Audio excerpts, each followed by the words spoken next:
La parole est à Madame Pascale Got. Ma question s'adresse à Monsieur Laurent Fabius.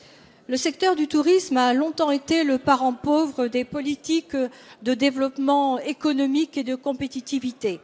Nous avons cru trop longtemps, et bien sûr à tort, à une sorte de leadership naturel reposant essentiellement sur la France comme première destination mondiale. Résultat, ce secteur économique à fort potentiel est en perte de vitesse en chiffre d'affaires. Il subit une forte concurrence européenne et mondiale. C'est vraiment une incohérence alors que de nombreux rapports ont fléché les corrections à apporter en termes d'accueil, de législation, du travail, de formation, de numérique. C'est une incohérence aussi, car nous avons tous les atouts pour réussir, à condition bien sûr de créer une véritable filière industrielle et innovante autour du tourisme. Monsieur le ministre, le tourisme de cueillette doit être résolument derrière nous. Alors notre majorité s'est saisie de ce problème en déclarant le tourisme comme une priorité nationale et en lançant une vaste concertation grâce à des assises.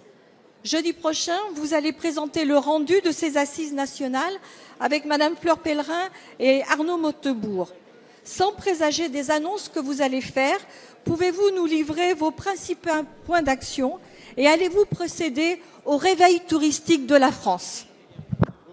Merci. La parole est à Monsieur Laurent Fabius, ministre des Affaires étrangères. Madame la députée, vous qui connaissez très bien ces sujets, puisque vous présidez le groupe qui à l'Assemblée nationale s'en occupe, vous avez dans votre question donné les éléments principaux de la réponse. C'est vrai que la France dispose d'atouts extraordinaires en matière de tourisme, mais voilà, ils ne sont pas exploités encore suffisamment. À un moment où le tourisme dans le monde va se développer. Je n'ai pas abusé de chiffres, vous les connaissez. Il y avait 25 millions de touristes en 1950.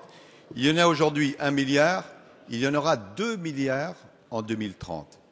Et donc, toute la question pour nous, d'un point de vue économique, c'est d'arriver à capter le maximum de touristes étrangers et de faire en sorte que le maximum de Français puissent prendre leurs vacances en France. C'est très important pour l'activité économique, c'est 7% de notre richesse nationale, très important pour l'emploi, 2 millions d'emplois aujourd'hui. Et donc, selon les différents éléments que vous avez rappelés, l'accueil, la formation, l'Internet, d'autres ont été mis en place grâce à Madame Pinel, à laquelle je vais rendre hommage, des assises.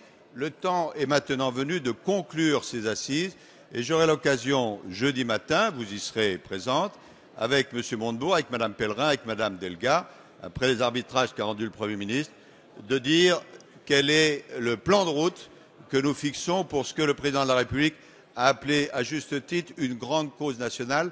Le tourisme est une activité centrale en France. Il faut que les Français en aient bien conscience et il faut que nous soyons beaucoup plus accueillants vis-à-vis des touristes étrangers.